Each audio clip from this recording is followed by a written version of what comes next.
Hello, you Machiavellian multiversional manipulators.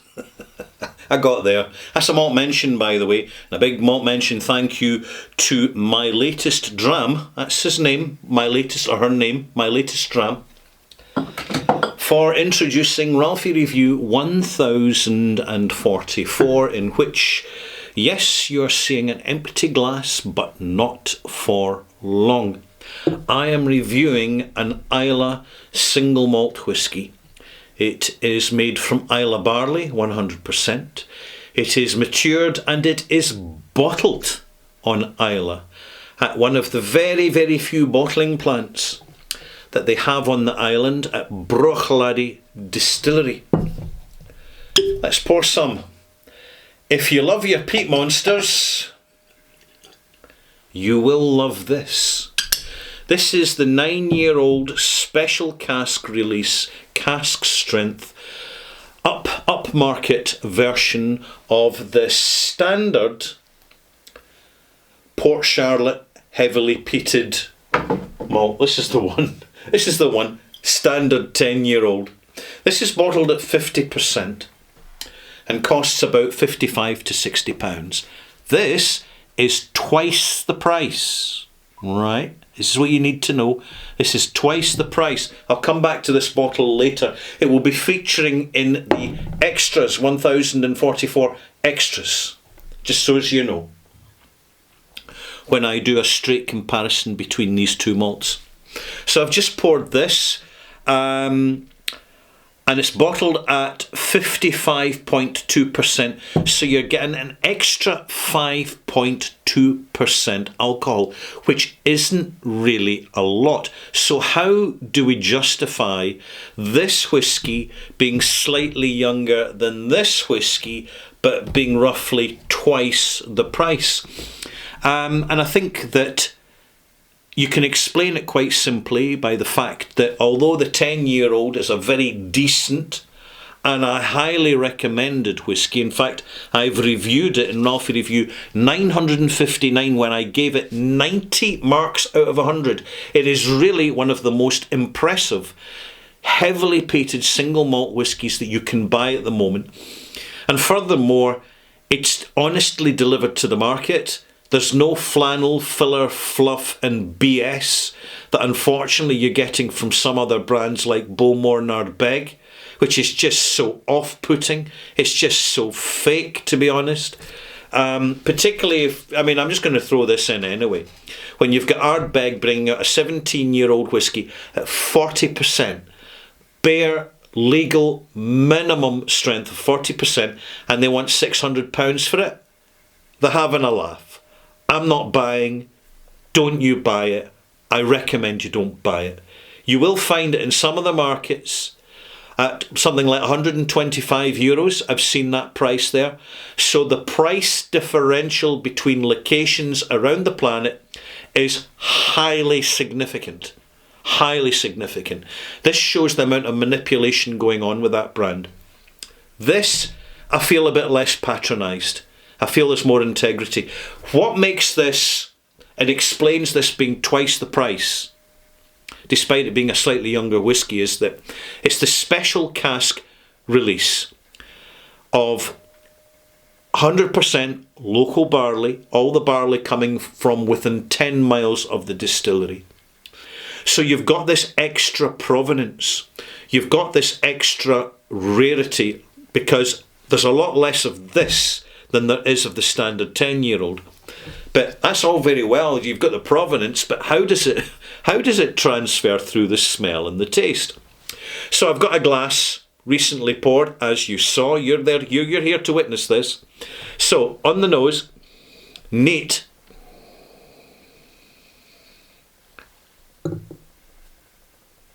A real phenolic blast, but you're getting lemon, candied grapefruit, pineapple, lots of pineapple here, sweet pineapple, slight sour pineapple, different kinds of pineapple. There's a distinctive peach note, and of course that rich, grainy, biscuity, cereal extra dimension you get from the fact that this is 100% local barley, providing a lower alcohol yield and, by its circumstance, being slow growing, northern altitude barley, a higher flavour yield. So the nose is a really, really good start. First taste, neat at 55.2%, although you're going to struggle to read the label without your steampunker for a very simple reason. The writing is hard to read. They're using dark ink on a dark label. I know it looks aesthetic, but it doesn't help us when we're looking for the information. We really have to look around the tin that it comes in to discover that it's natural colour and unchill filtered, which we expected anyway, but there's no harm in actually just making an honest declaration about it. Thank you, Bruichladdich. This is definitely one for the peat monster fan with slightly deeper pockets, well, significantly deeper pockets, who doesn't mind the extra expense because they're going to get a lot more out of the provenance of the bottling. The provenance is genuine. It's not marketing manufactured. They are using local barley. They do explain the casks that they're maturing in, the Burgundy casks, the fact that they're using French oak barriques, which always give more oak complexity, wood complexity, than your standard modern industrial generic American ex-bourbon casks. Taste. Just a little bit, because a little goes a long way. Remarkably palatable. They say they're using Sauterne casks as part of the maturation process. Well, they certainly are. There's that distinctive sweet white wine note, which actually really enriches the dryness of the local barley, which, without the additional cask management, would probably be quite astringent. The array of casks used actually works really well. You have it giving this slightly dried fruit aspect to it. Again, pineapple's a strong regular feature on the nose and on the palate here. So is grapefruit. This grapefruit, although is sweeter, it's more like candied peel grapefruit. And also there's a nice dense, almost apricot note coming through from slightly unripened, not quite ready apricots. I'm going to add some water now. That's all very well. I've had my initial experience with it. It's very positive. This is a very well made single malt. Obviously, even before I add some water, we're already into the higher marks, because Port Charlotte is simply one of the most consistently outstanding, affordable, practical, based, and by based I mean they're not BSing us. They're not patronising us and driving us away as customers. You know, the fact that they bottle on the island, this is about as good a provenance as you're going to get of any distillery anywhere at the moment. I've got a lot of time for Bruichladdich. It's a bigger employer. It feeds back into the community. This is important. It matters to me. But also, they're producing good whiskey. So I'm adding a second spoon. That's 10 millilitres of water. Why not? It's a young 9-year-old cask strength, heavily peated whiskey, in which a lot of the phenolics are coming through, which have been rounded off and tamed by the energy coming from a series of Burgundy and French wine cask maturations. If these casks had not been stacked up, I think it would be more a superficial and easily definable finish. But we've gone beyond the finish here. The embedding of the cask influence into the young peated whiskey, particularly when you add water and you leave the glass for a bit, it's mission accomplished. It's really well done. So let's go back to this glass. Again, on the nose, we've added water, not too much. We're just beginning to see a little bit of Scotch mist appear in the glass, but it will take more time. I know that from experience. And it's still quite warm in the bothy. Although it's September now at the moment of recording this review, it's still summer.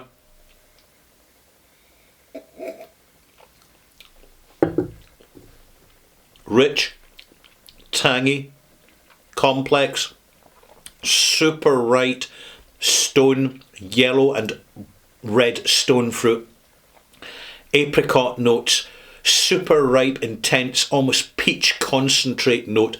The pineapple again, candied pineapple, confectionery pineapple cake, you know, the turnover cake you get, where you put the pineapple at the bottom of the cake and once it's baked you turn upside down so the pineapple's at the top. Very old-fashioned style of cake, but it's definitely that. I remember it. Wonderfully zesty, essential peatiness. And I'll tell you one reason why. It's the actual practicality of using local barley that has thicker husks on it. Because in the malting of the barley is malted whole before it's ground up in the mill. And therefore, the biggest concentration of peatiness goes into the husks of the barley. And when you're using local indigenous grown northern altitude barley to protect itself from the harsh weather, it has thicker husks. And therefore, by default, the barley takes on more peatiness because the husks can soak up more of the peat smoke in the kilning process. Simple but true. It's settling down beautifully. If you're a big malt monster fan, a big peat monster fan, you're really going to enjoy this. It's a very well set up, balanced and genuinely interesting single malt, which at double the price of the 10-year-old, there's no getting away from it. This is a good whisky. This is not necessarily a better whisky. It's just a different permutation which has taken more work and more cost to prepare because they're using the local barley. And therefore they've got to get it sent away to be killed and then bought back again. So more lorry miles. And sourcing local malted barley, it's simply more expensive because it's being produced on a far smaller, hands-on, single farmer scale. And therefore I understand the premium they've put on this. I don't think it is unreasonable for the quality and the uniqueness of the whisky you're getting. However, if you are on the budget, take my word for it, stick to the 10-year-old. It'll tick the box nicely. One final smell, one final taste before I give a malt mark in this. I'm glad I bought it. I thought it was expensive, but I was prepared to pay the premium because sometimes if the quality is there, then the premium is justified. For this, for the price, I feel it's justified. But if you're on a big budget, there's plenty of other options.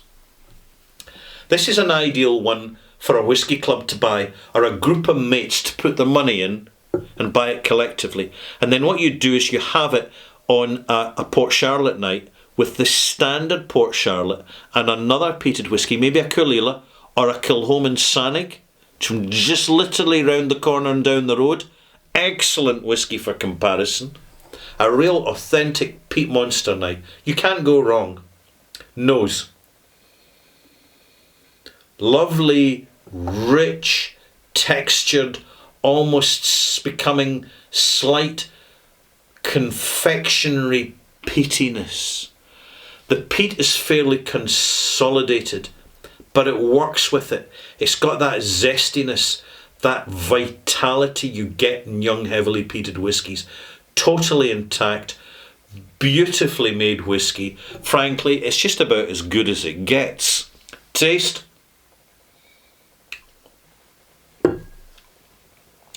even with water. Big mouth explosion. And it's sweet. A big sweet followed by the big sour of the peat and the intensity of this indigenous local barley, which gives a whole extra dimension to this. It really pads out the flavour. This is a glass I will now keep on the barrel here. This is the barrel. I'll keep it on the barrel for another hour and just continue to enjoy this very, very slowly on its own, perhaps with a cup of English breakfast tea or gunpowder tea, black gunpowder tea, with no milk and no sugar. So I'd put it beside an astringent tea drink served warm, not hot. Right. I know we're getting to kind of fairly rarefied pairings here that you don't really hear much about, but that's how I would have it. That's how I would have it, rather than with a glass of water. It's just that style of beverage. Big thumbs up to Bruichladdich. I have to say, some of the standard bottlings recently, they had an 18-year-old out not that long ago, which was just a little bit over-engineered for my palate, so I never got round to reviewing it. But this, the Port Charlotte series, is actually one of the shining stars of Islay at the moment. So if you're rather jaded with your Ardbegs, completely pissed off with Lagavulin, and a little bit fatigued with your Laphroaig Select, this is the one to go for. This now sets the benchmark, not just in terms of the quality of a peated malt whisky from Islay, but in the actual integrity and just the transparency of presentation to the market. This is so important to keep us engaged and invested. Right, enough of the talk. Let's give it a mark. It's one of the finest heavily peated young whiskies I've had for a while. It's got so much energy about it and vitality, and there's an awful lot of joy in this. I'm really getting beyond now the basic descriptors. I'm getting more pretentious, but I just want to deliver just how, without examining it too closely, without trying to analyse it any further, I'm just enjoying this so much. 87 out of 100, and this is the modern malt mark, so you can imagine this is about 1991 in the old scale of malt marks. And there you have it. Mission accomplished. Thank you, Bruichladdich, for bringing some of your finest whisky to the whisky world. Much appreciated. Now, if you want to join me for Ralphie Review 1044 Extras, which is coming along shortly, I will be doing a straight side-by-side comparison between this bottle and this bottle, and I will be comparing the two and sharing the experience with you. Hey, why not? It's what I'm here for. It's my job.